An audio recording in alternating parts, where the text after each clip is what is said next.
Boa noite a todos. Está muito alto, né?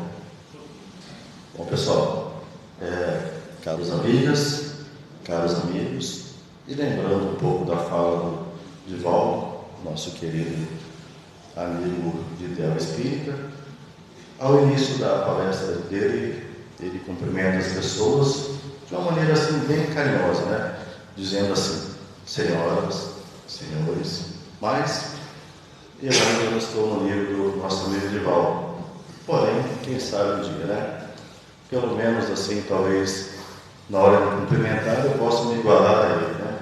Então, senhoras, senhores, nesta noite de sábado, uma noite maravilhosa, e hoje não está tão frio assim, né? Então, graças a Deus. Eu não gosto muito do frio, eu prefiro o calor, mas creio que no frio também nós aquecemos os nossos corações.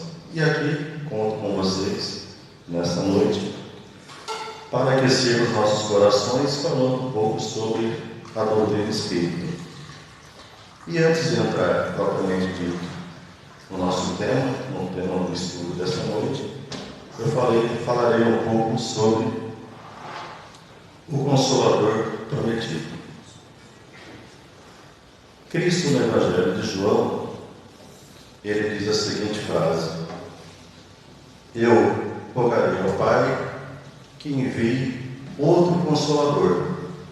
Então, logo de início, chegamos à conclusão de que houve um Consolador e de que o próprio Cristo foi um Consolador.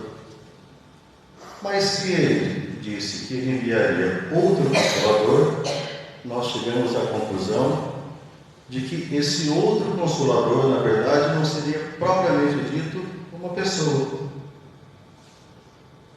Porque muitas vezes as pessoas elas passam, mas as suas ideias elas ficam, elas permanecem. Então Cristo, ele foi o Consolador. Ele nos trouxe a sua doutrina, uma doutrina maravilhosa que é a doutrina do amor. Porém, ele prometeu outro Consolador, o Consolador prometido. Então eu vou ler aqui o que o Cristo disse do Evangelho de João. Jesus disse o seguinte: eu rogarei ao Pai para que ele envie outro Consolador, a fim de que esteja para sempre convosco. Então, foi o que eu acabei de dizer. Não seria propriamente dito uma pessoa, mas ali uma ideia. As pessoas morrem e as ideias permanecem. Então, chegamos à conclusão de que seria uma pessoa. O Pai enviará em meu nome, e esse vos ensinará todas as coisas. Mais uma conclusão que nós chegamos aqui, de que então não foi ensinado todas as coisas, porque Jesus disse que esse novo Consolador ensinaria todas as coisas. Ou então, ao menos, chegamos à conclusão de que nem tudo que ele falou e nem tudo que ele disse foi entendido naquele momento. Creio que naquele momento as pessoas ainda não reuniam o conhecimento necessário para entender o que ele estava dizendo. Nem tudo foi ensinado. Por quê? Porque naquele momento as pessoas ainda não tinham pleno conhecimento, o conhecimento que adquirimos ao longo do tempo, ao longo de várias reencarnações.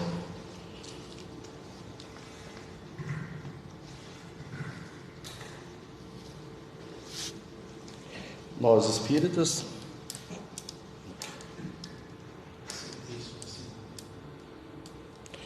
não.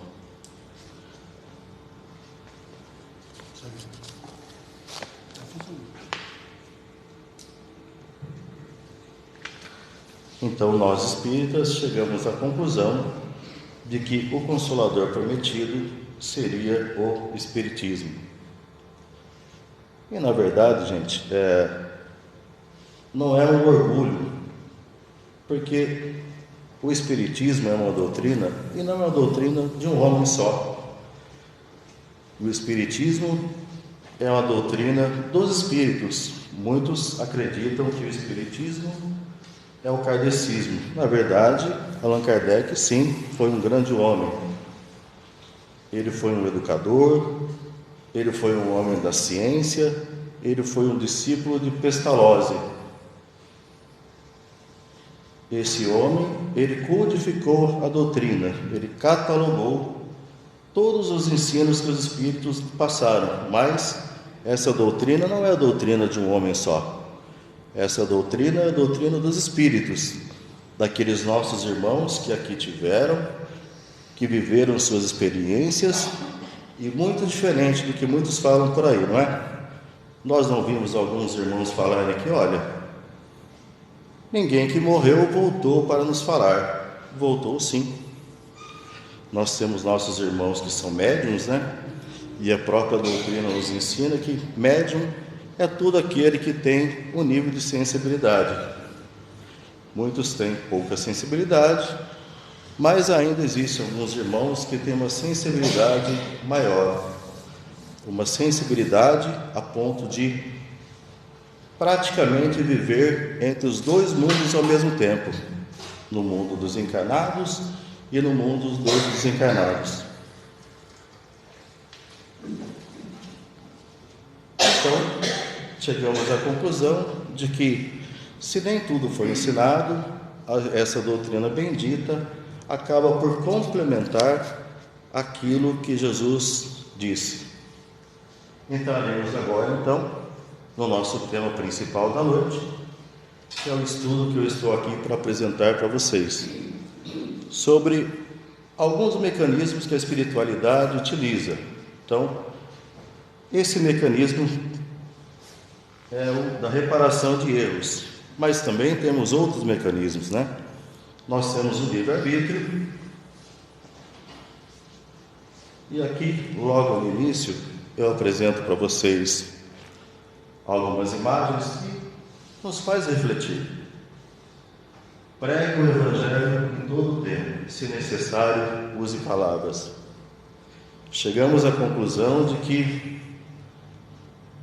nossos irmãos religiosos, e talvez eu também me inclua nisso, falamos muito sobre a nossa doutrina, criticamos a doutrina dos outros, mas o fato é que estamos falando muito e vivenciando muito pouco o Evangelho do nosso Senhor Jesus Cristo. Nessa primeira imagem, nós chegamos à conclusão de que nós devemos ser o exemplo, que as pessoas possam olhar para cada um de nós aqui e ver um pouquinho do Cristo. Essa doutrina bendita que estamos aqui falando.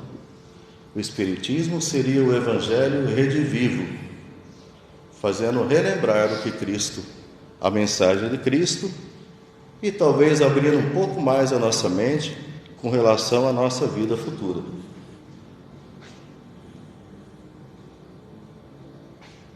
Os religiosos são mais perigosos que os demônios. Os demônios, quando viam Jesus, caíam no chão. Os religiosos o mataram. É interessante isso, né, gente?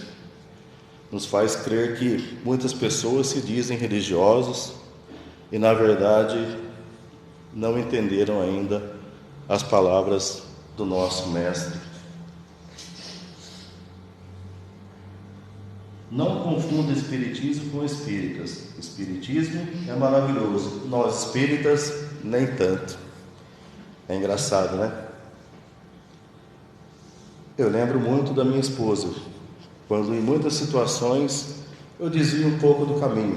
Nada assim, muito grave, mas pequenas coisas, tipo perder a paciência no trânsito, por exemplo, cometer algumas infrações de trânsito, e às vezes ela me pega falando, né, criticando a atitude dos outros, e ela chama a minha atenção, tipo, olha, você está falando dos outros, mas por que você não olha para você? Então, pessoas, nós aqui devemos agradecer as pessoas que Deus colocou no nosso caminho. A nossa esposa, o nosso esposo, os nossos irmãos de jornada, e principalmente aqueles que nos abrem os nossos olhos.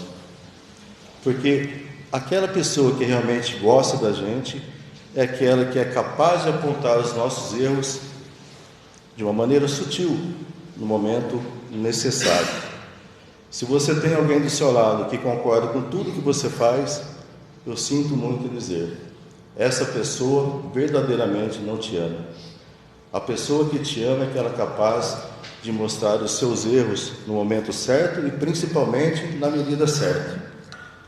E muitas vezes, os homens vão concordar comigo aqui, quando acontece algo de errado, porque nós somos imprevidentes, a nossa esposa vai nos lembrar, de uma maneira assim, eu não te disse, eu não te falei, e isso parece que dói na gente, não é verdade? Os homens aqui, isso dói, por quê? Porque no fundo ela tem razão, ela é a voz da nossa consciência, e se nós ouvíssemos ela, talvez nós erraríamos menos.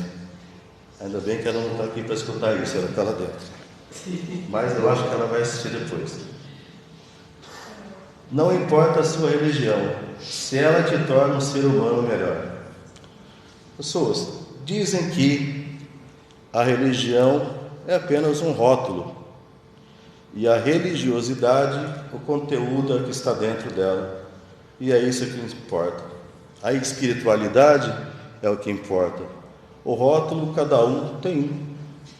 Eu me sinto bem na doutrina espírita, mas pode ser que meu companheiro ou a companheira de alguém aqui se sinta bem frequentando qualquer outra denominação religiosa. Uma pessoa procurou o Chico, uma mulher, e desesperadamente ela disse assim ao Chico: Chico, eu preciso te falar uma coisa. Meu marido tem um problema muito sério. E o Chico, naquele jeitinho dele: olha, minha irmã, vem aqui, conta para mim, qual é o problema do seu marido? Você acredita? Meu marido não é espírita. Aí Chico olhou para ela de uma maneira bem carinhosa e disse assim: ainda bem. Ela achou um tanto quanto estranho, a frase do Chico. Mas por quê? Olha, conte-me um pouco sobre o seu marido. Olha, meu marido é uma pessoa maravilhosa. Ele faz bem a todo mundo. Ele me ajuda. Ele ajuda a todos. Ele é um homem carinhoso. Eu nem vou falar muito dele aqui, porque pode ser que alguém esteja escutando aí, pode até ficar um pouco querendo um pouco também se aproximar do meu marido. Então Chico falou assim para ela: olha, se seu marido é tudo isso que você está dizendo, que bom para você. Ele não precisa da doutrina espírita. Quem precisava da doutrina espírita, na verdade? Quem precisava da doutrina espírita era ela, e não ele. Continuando. O Evangelho segundo o Espiritismo, no capítulo 17, no tema Sede Perfeitos, Kardec nos fala sobre o homem de bem. E aqui eu coloquei uma síntese do que é o homem de bem, porque o homem de bem é muito mais disso que está aqui. O homem de bem pratica a lei de Deus. O homem de bem é portador de fé verdadeira. O homem de bem é caridoso. O homem de bem é humanitário. O homem de bem é virtuoso.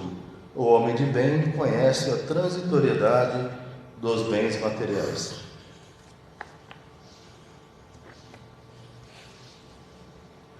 Mas há muito mais. O homem de bem, o verdadeiro homem de bem é aquele que pratica a lei da justiça, de amor, de caridade em sua maior pureza. Se interroga a consciência sobre os seus próprios atos.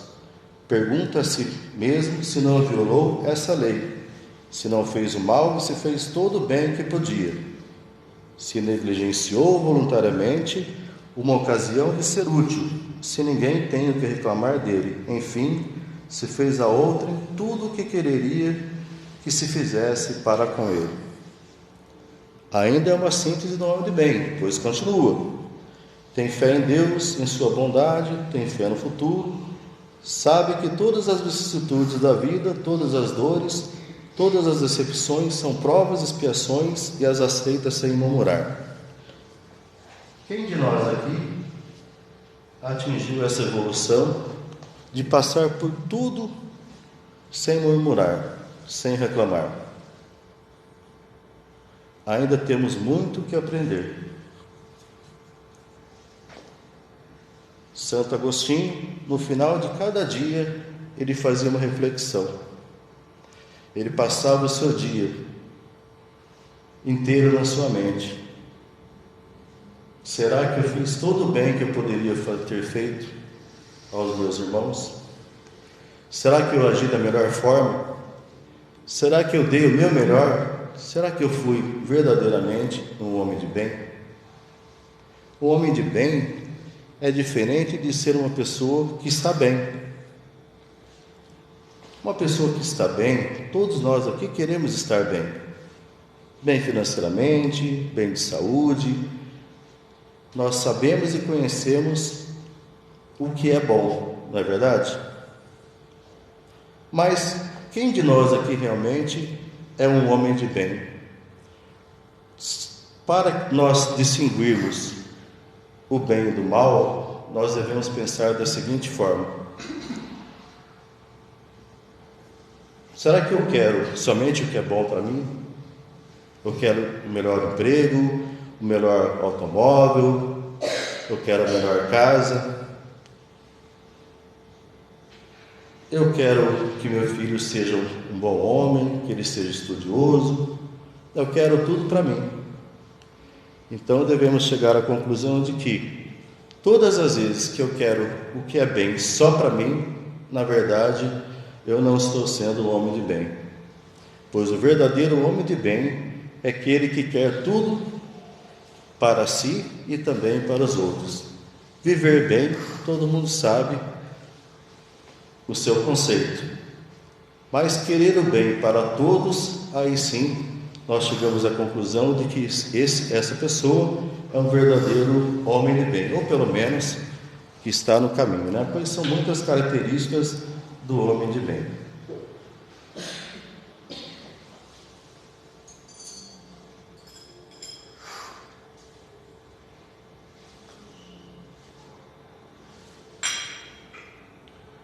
Interferência dos espíritos em nossas vidas. Não há como falar de espiritismo, sobre espiritualidade, sem falarmos da interferência dos espíritos em nossas vidas. Uma das perguntas que Kardec fez aos espíritos seria da interferência. Interfere os espíritos em nossos pensamentos, palavras e atos? E os espíritos responderam: mais do que supondes, a ponto de que somos nós que vos conduzimos. E aí, às vezes um irmãozinho nosso desavisado pode chegar à seguinte conclusão: bom, então tudo que eu fizer errado, se eu fiz o que eu fiz errado foi por influência dos nossos amigos, ditos assim, ou inimigos, quem sabe, então eu não sou responsável por isso. Será verdade? Na verdade, nós atraímos os iguais, não é mesmo? Quem realmente é a nossa companhia? O que nós devemos fazer para afastar os maus espíritos? Também mais uma pergunta que Kardec fez aos espíritos. Então os espíritos responderam a Kardec: é simples, é somente atrair os bons. Mas será que é tão simples assim? Muitas vezes nós estamos até em sintonia com os bons amigos espirituais, mas aí nos aproximamos de um amigo, e esse amigo vai, conta uma piada, conta uma história, e de repente nós acabamos entrando na sua sintonia. Então nós acabamos também atraindo aqueles espíritos com uma vibração mais pesada. Então logo à frente aqui assistiremos um vídeo para chegarmos à conclusão de que, na verdade, os espíritos, eles não inventam um defeito em nós. Eles pegam um vício que a gente tem, ou pegam algo que já existe em nós e potencializa isso. Então, se nós temos vontade, por exemplo, de tomar uma cervejinha, nós vamos atrair esse espírito que gosta de beber. Então, ele se aproxima de nós e vai potencializar isso em nós. Ele não vai colocar uma vontade que já não exista em nós.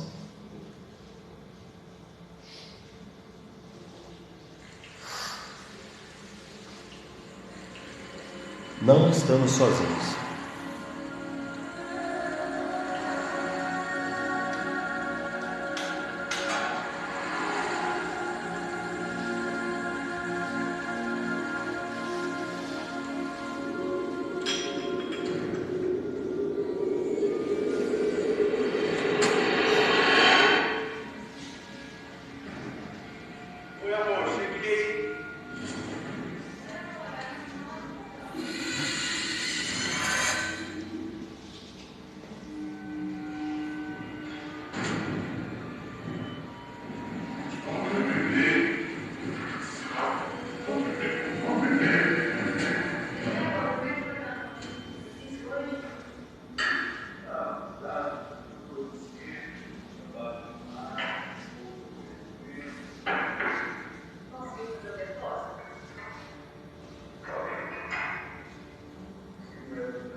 Bom, dizem que o primeiro gole é você quem toma, e os demais são os seus companheiros espirituais que estão ao seu lado. Mas, como eu acabei de falar, a pessoa já tem aquele vício dentro de si.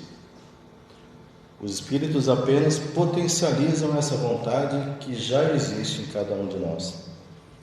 Se nós temos o vício de fumar, de beber, os espíritos potencializam isso, multiplicando, triplicando a nossa vontade, mas já existe em nós. Eles não vão plantar uma semente, a semente já existe. Continuando aqui, falando sobre os mecanismos que a espiritualidade utiliza, vamos falar agora sobre 3 princípios básicos do direito penal divino. O primeiro é o arrependimento, questão 999 do Livro dos Espíritos. O arrependimento sincero durante a vida é suficiente para extinguir as faltas e fazer que se mereça a graça de Deus? Resposta dos Espíritos: o arrependimento auxilia a melhora do espírito, mas o passado deve ser expiado.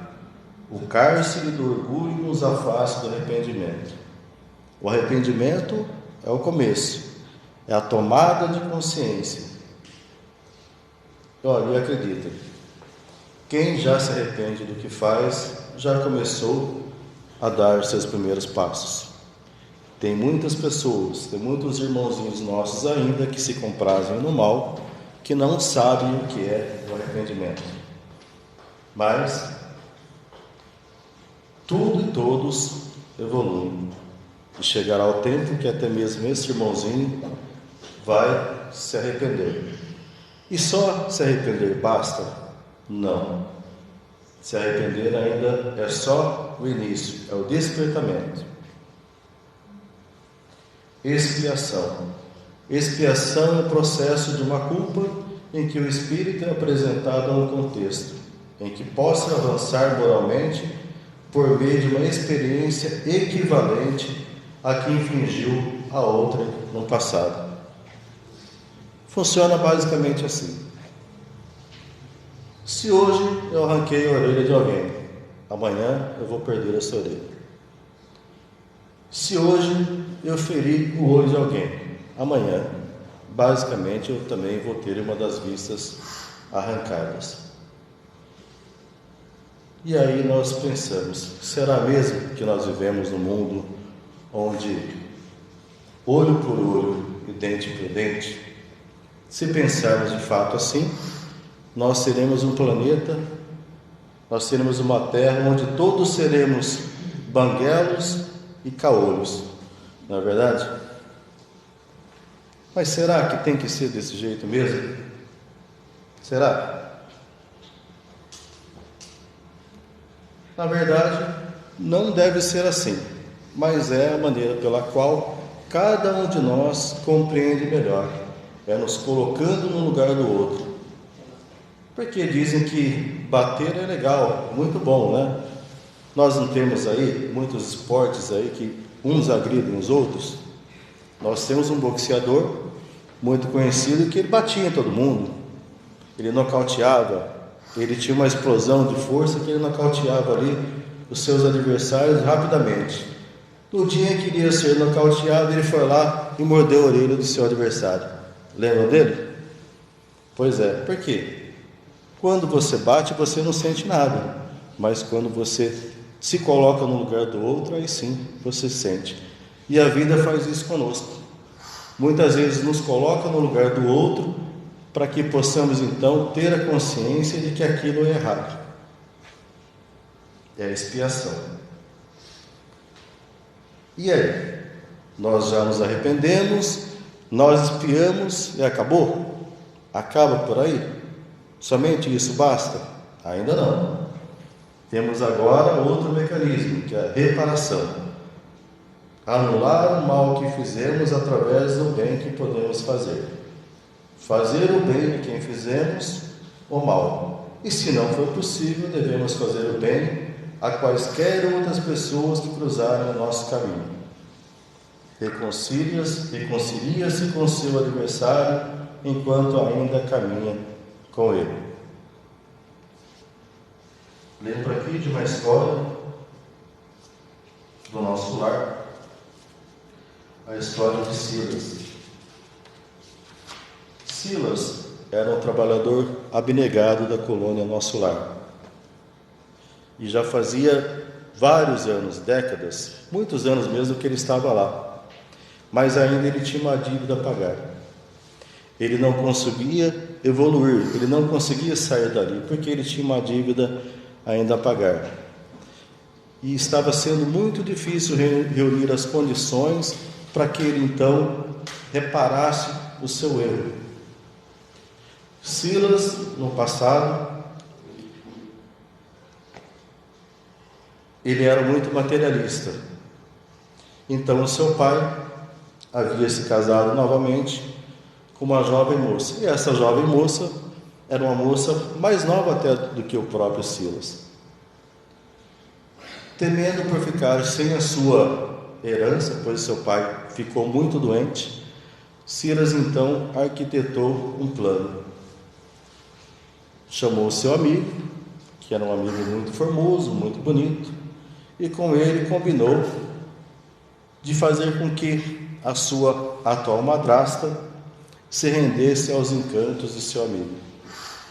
Arquitetou todo um plano, combinou com ele direitinho, e como esse moço tinha um magnetismo incrível, ele foi lá e conquistou a sua madrasta.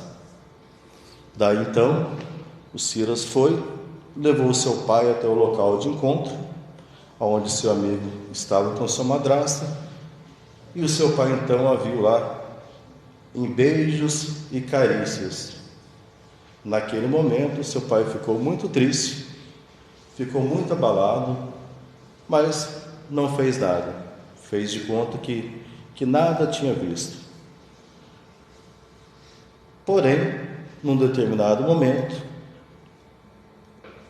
o pai de Silas pegou, discutiu com a madrasta e falou: olha, eu te vi num determinado dia aos beijos e abraços. Então a moça, temendo pela separação, começou ali então um processo de degradação, onde foi necessário que ela tomasse alguns medicamentos. O pai de Silas então não se conformava com a situação de ser um homem traído. Então o pai de Silas colocou no medicamento que ele dava à sua esposa uma certa dose de veneno. Então essa certa dose de veneno fez com que a sua atual companheira, a madrasta de Silas, desencarnasse. Então, na verdade, o Silas ainda, além de se comprometer nesta reencarnação, ele comprometeu a reencarnação também de seu pai. E até que todos os personagens se reunissem novamente, demorou muito e muito tempo, e o Silas não conseguia avançar. Até que numa determinada reencarnação, Silas retornou novamente ao convívio com a sua madrasta, mas dessa vez com a sua irmã. Silas, então,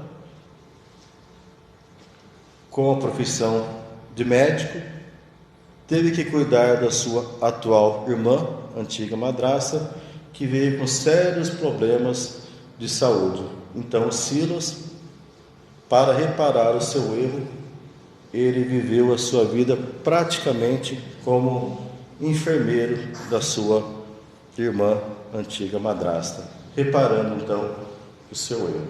Então, nem sempre nós reparamos o nosso erro da mesma forma que nós cometemos.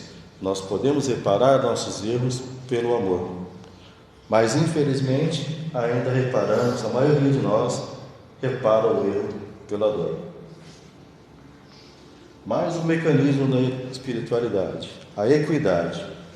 Todos no final do processo são tratados absolutamente iguais. Para Aristóteles, que era um pensador grego, a igualdade consistia em tratar igualmente os iguais e desigualmente os desiguais. Se existe uma prerrogativa, elas são decorrentes da tarefa e só podem ser utilizadas no limite do exercício da atividade. Muitas vezes nós acreditamos, quando nós vemos aí um astro do futebol, um grande cantor, nós pensamos assim: eu acho que muito foi dado para ele e pouco foi dado para mim. Não é assim que nós pensamos? Pelo menos, algumas vezes eu me pego pensando assim. Creio que também pode ser que um ou outro acabe pensando assim também. Nós temos a impressão de que Deus tem os seus prediletos. Nós temos a impressão de que alguns irmãos têm alguma vantagem. Mas, na verdade, essa vantagem foi lhe dada no início do processo para que, no final, todos nós nos igualássemos.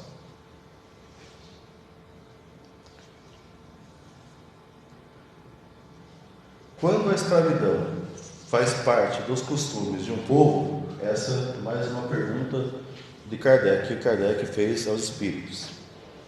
São censuráveis os que dela se aproveitam, embora só o façam conformando-se com o uso que lhes parece natural? Então, basicamente a pergunta que ele fez é o seguinte: ora, se é um costume e todos nós estamos afeitos aqui a praticar os costumes, será errado? Basicamente é assim: todo mundo está fazendo, se eu fizer também, será que eu estou errado? O mal é sempre o mal, e não há sofisma que faça que se torne boa uma ação má. A responsabilidade, porém, do mal é relativa aos meios de que o homem disponha para compreendê-la.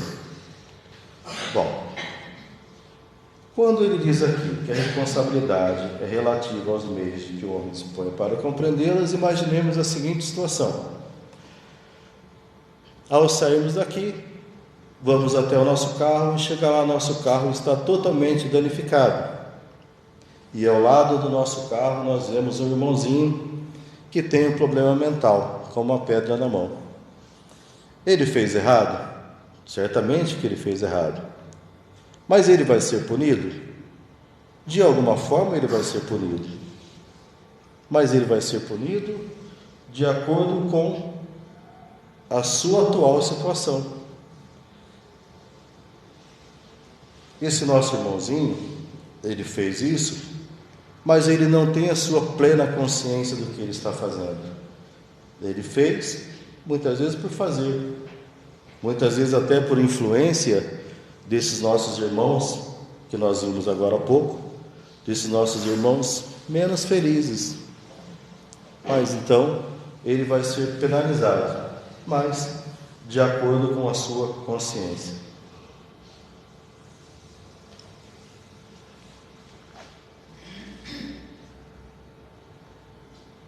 Continuando, falando sobre o mecanismo da espiritualidade, nós temos algumas leis, e essas leis, querendo ou não querendo, elas acabam por nos atingir. A lei de causa e efeito, o livre-arbítrio e suas consequências. Nós somos livres para fazer da nossa vida o que nós quisermos, porém, nós seremos reféns de nossas consequências. O plantio é livre, mas a colheita ela vai ser obrigatória. Teremos que sofrer do mesmo jeito que fizemos outros sofrerem? A gente viu que não. Olho por olho, dente por dente, né? A lei mosaica. Mas vejam que olho por olho e dente por dente também teve a sua época e teve a sua razão de ser. Basicamente era assim: quando alguém de uma tribo A invadia outra tribo B e matava lá uma determinada pessoa, essas pessoas que mataram aquela pessoa, seria razoável que fosse exterminado toda a sua tribo? E era exatamente isso que acontecia. Às vezes, pela morte de uma pessoa, toda uma tribo ela era dizimada. Então, pelo princípio da razoabilidade e da proporcionalidade, chegaram à conclusão de que não. Qual seria o próximo passo, então? A próxima evolução? Bom, se eu fui lá, matei o filho de alguém, era quase que natural que também alguém fosse lá e matasse meu filho. E não como era antigamente, onde toda uma tribo era dizimada, toda uma família era dizimada apenas por uma morte. Não digo apenas, mas não seria razoável fazer com que todos pagassem pela atitude de apenas uma pessoa. Então, por isso, essa doutrina do olho por olho e dente por dente era um código penal, era a lei mosaica. Vimos então que o amor cobre uma multidão de pecados. Vamos contar então agora a história do menino João Hélio. Lembram dessa história do menino João Hélio? Eu vou passar aqui primeiro. Nós vamos falar um pouco do antes e o depois, pois ninguém aqui é vítima, podem ter certeza disso. Tudo que acontece com a gente tem uma causa, e tudo também vai ter um efeito. Pessoal, nasci na Gália no ano 22 a.C. e desencarnei na Líbia no ano 20 da era cristã. Fui oficial da Legião dos Leões que estava na Líbia, Núbia. Como governador de Alcatrim, me comprazia acelerar minha briga, puxada por 2 cavalos velozes, crianças, homens, mulheres, novos e velhos, que eram puxados através da estrada seca e pedregosa daquela região da exaltado pelos meus pares. Morri em combate com tropas egípcias e me deparei em uma região de trevas profundas, talvez uma caverna. Muitos gritos e rostos aterradores me esperavam.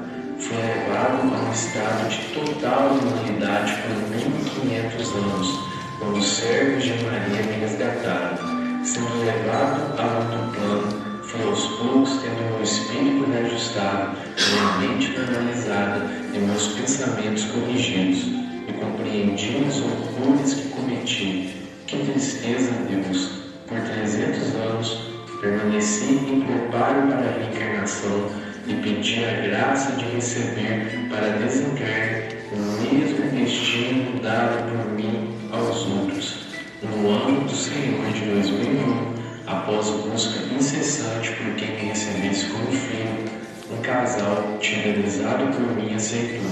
Reencarnei. Agora, em comoção generalizada, com meu irmão Joãozinho, desencarnei e agradeço ao Pai ter me atendido, dando destino igual ao que dei às minhas vítimas. Estou em paz, estou na luz, resgatei um pouco do meu passado. Outros momentos virão. Confio em Deus. Entenderam essa parte da história? Titus Aélio, ele era um daqueles que participava dos circos romanos. Com sua biga, ele lançava uma corda, amarrava na sua biga e arrastava as pessoas pelos circos romanos, até que essas pessoas se despedaçassem e acabassem por morrer nessa situação. O menino João Hélio. Acredito que todos vão lembrar aqui da história, pois foi uma história muito comovente. Em 7 de fevereiro, por volta das 21h30, Rosa Cristina Fernandes voltava para casa com os filhos Aline Fernandes, de 13 anos, e João Hélio, de 6. Ao parar seu carro em um semáforo, foi rendida por 3 homens armados, que a abordaram, dando ordem para que eles saíssem do veículo. O assalto ocorreu na rua João Vicente, em Oswaldo Cruz, zona norte do Rio de Janeiro. No veículo estavam uma amiga da família e o filho João Hélio no banco traseiro. A filha adolescente viajava ao lado da mãe no banco dianteiro. No momento do assalto, a mãe, sua filha e a amiga conseguiram abandonar o carro. Ao sair, Rosa percebeu que João Hélio não havia conseguido se soltar do cinto de segurança e tentou soltá-lo. No entanto, os bandidos partiram em alta velocidade com o menino preso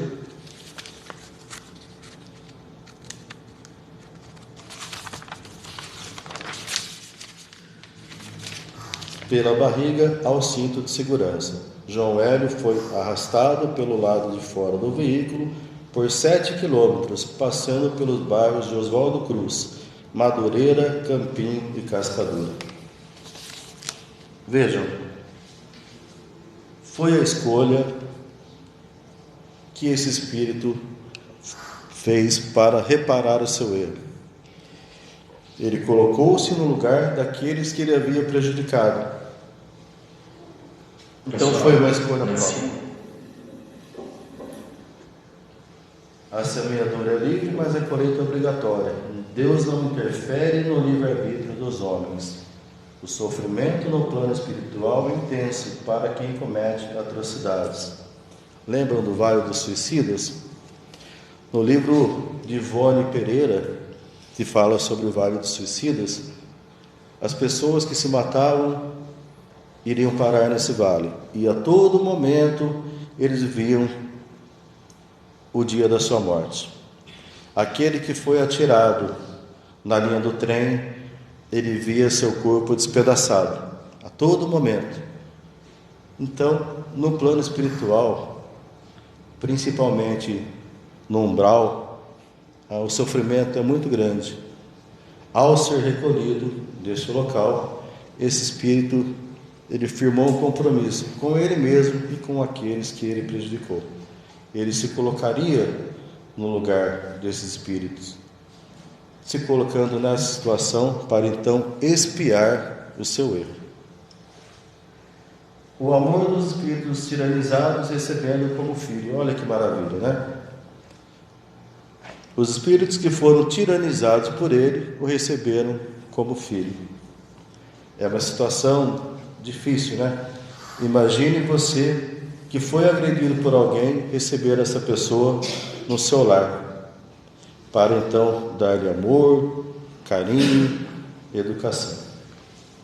Poucos são espíritos que se comprometem com isso.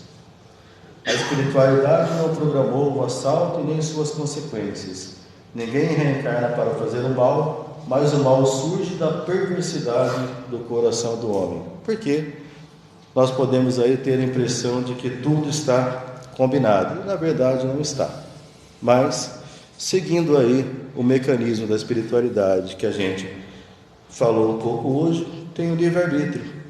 O espírito ele tem essa condição de escolher qual a prova que ele vai passar.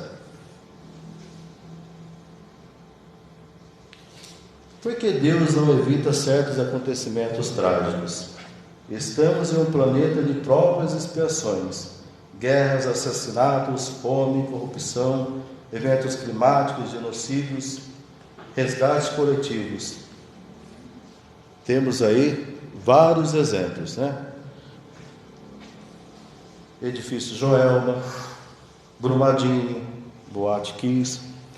Imagine o que a espiritualidade fez para reunir todas essas pessoas ali no mesmo local, para passar por experiências semelhantes.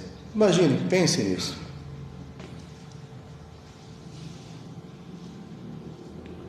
Grandes Circos norte-americano, vingança que custou a vida de 503 pessoas. Alguém já ouviu falar dessa tragédia? Sim ou não? Não? Vou passar rapidinho aqui para finalizar. A tragédia do Grande Circo norte-americano foi um incêndio criminoso ocorrido em Niterói, no Rio de Janeiro, em 17 de dezembro de 1961. 503 pessoas morreram, sendo a maioria crianças, e mais de 800 ficaram gravemente feridas. Vamos contar toda a história desse drama para você agora. Então, bem-vindos, queridos amigos. Aproveite nossa vinheta para deixar seus likes no vídeo. Eu te garanto, vale a pena.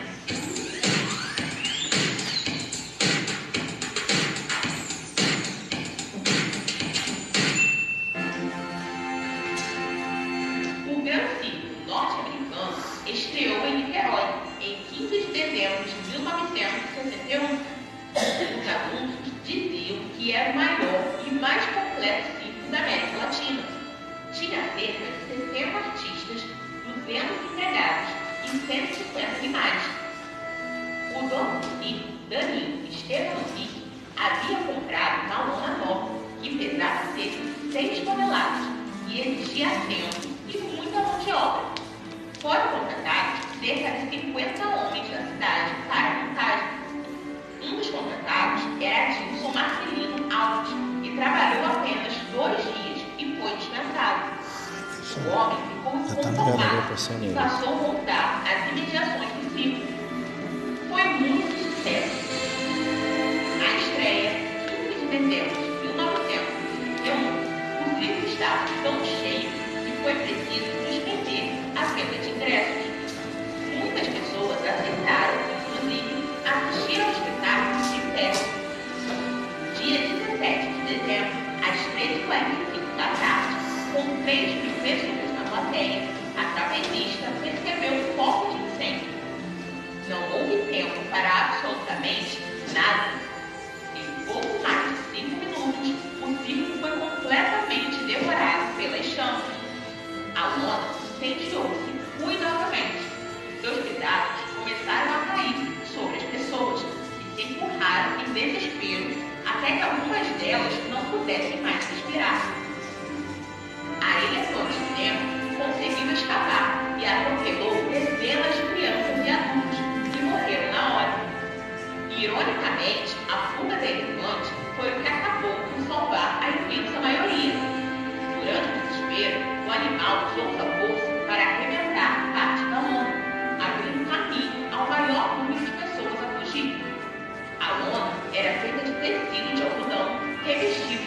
melamina, um material perigosamente inflamável. Para piorar, naquele dia, a classe médica do estado do Rio de Janeiro estava em greve. O maior hospital de Niterói estava totalmente fechado. A população arrombou a porta e os médicos em greve foram convocados através da rádio pelos soldados do exército. A situação foi tão catastrófica que os cinemas e teatros de Niterói, no Rio de Janeiro e de outras cidades vizinhas interromperam seus espetáculos para averiguar se haveria médicos entre o público.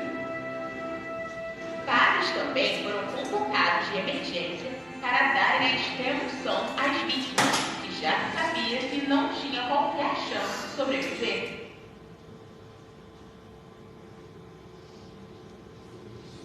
Bom, essa tragédia nós vimos aqui o lado que aconteceu na matéria. Voltando no tempo, era o ano de 177 depois de Cristo, onde ia ter uma reunião que iria ser comemorado a aposentadoria de Lúcio Galo, um amigo particular do imperador romano na época. E como toda comemoração desse tipo, eles comemoravam de uma maneira assim triste para nós, uma maneira onde eram reunidos várias pessoas num circo romano, e ali então haviam várias festividades.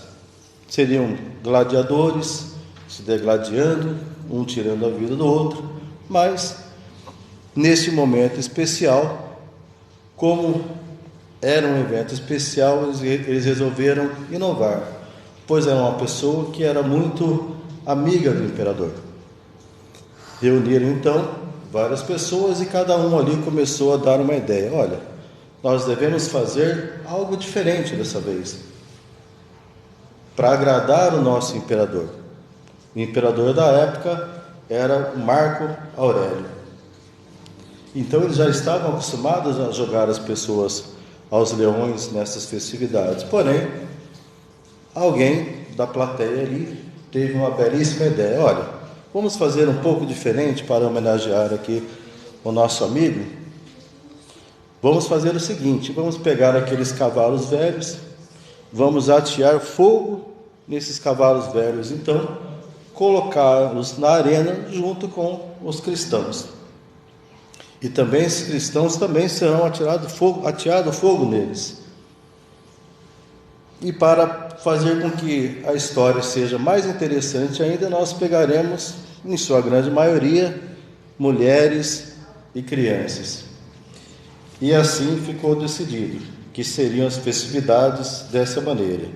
Iriam reunir vários cristãos que seriam conduzidos a esta arena. A turba gritava: cristãos às feras. Foram untados com óleos, resinas e atearam fogo a eles. E também os cavalos velhos que já não tinham mais serventia. Foi um espetáculo macabro e tortuoso. Mais de 1000 pessoas morreram nesse evento. Ficaram marcados em suas consciências a maldade. Essas pessoas que participaram desses eventos, que incentivaram, foram marcadas em suas consciências. E como vimos agora há pouco, passaram-se vários séculos e foram reunidos praticamente na mesma situação. Em um circo, dessa vez com animais também, porém o animal que lá estava acabou até ajudando. O fato é que essas pessoas foram reunidas para passar pela expiação, um dos mecanismos que nós estudamos aqui nesta noite, junto com a reparação. Mecanismos esses utilizados pela espiritualidade com a intenção de nos fazer evoluir. Vimos também que, de acordo com a nossa consciência e de acordo com a nossa evolução, nós poderíamos até pagar o mal com o bem, não necessariamente o mal com o mal. Então, que a cada dia mais tenhamos a consciência de que o amor cobre uma multidão de pecados. E é assim que nós devemos reparar o nosso erro. Fazer o bem assim, sem olhar a quem. Pois, em muitas vezes, essa pessoa a quem estamos fazendo o bem pode ser um desafeto nosso do passado. Então, agradeço a todos e que espero ter passado um pouco aqui sobre os mecanismos da espiritualidade e que possamos aprender e levar aqui para a nossa família, para os nossos amigos e termos isso como exemplo. O mal se paga com o bem. Boa noite a todos.